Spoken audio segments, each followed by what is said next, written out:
I am already in receipt of the warrant of arrest issued against me by the 5th Division of the Sandigan Bayan. Nais ko lang pong bigyan din ang mga bagay na ito.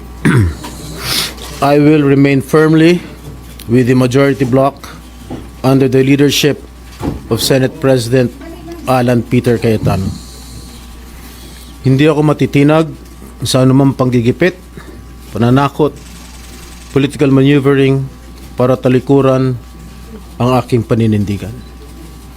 I will not yield to threats. I will not be intimidated.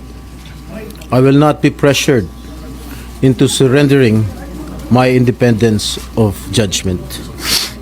I am giving instructions to the Senate Secretary to put on hold my salary. Personal kong pasya ito upang ipakita sa sambayan ng Pilipino na wala akong intensyon makinabang sa pondo ng bayan habang nililinis ko ang aking pangalan. At higit sa lahat, hindi ako papasailalim ng kustodya ng Senado. I will not seek Senate custody. Hindi ko gagamitin ang Senado bilang panangga laban sa mga aligasyon sa akin. Nakahanda akong ipagtanggol ang aking sarili sa hukuman at hindi ako magtatago sa likod ng institusyong ito upang umiwas sa proseso. Ipagtatanggol ko hanggang sa huli ang aking sarili para patunayan na walang batayan ang mga paratang sa akin. Kalokohan ang lahat na ito.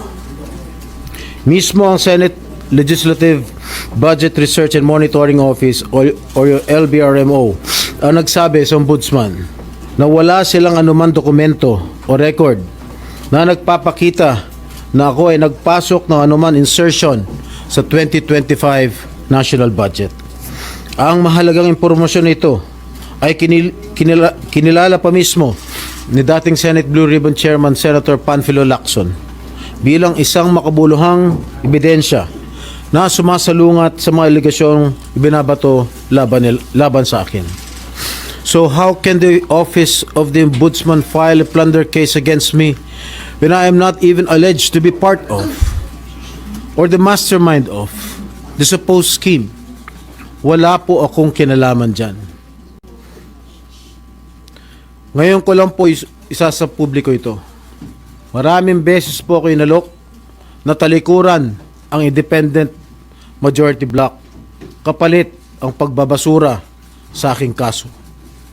Ngunit, hindi ko po ito tinanggap. Mas nanaig ang paninindigan ko na ako'y manatili sa hanay ng mga kasamahan ko sa independent majority bloc. I stand my ground. Ngayon kung tatanungin niyo kung sino sila, abangan ninyo ang susunod na kabanata. I stand my ground because what is at stake here goes far beyond my personal circumstances. What is at stake here is the independence of the Senate. This institution must never become vulnerable to external pressure. It must remain free from political coercion, free from undue influence, and free from any scheme designed to weaken its constitutional role as a co-equal and independent branch of government. If this is the price I must pay for the decisions I have made and the principles I have chosen to uphold, then I am prepared to face the consequences, however difficult they may be, especially for my family.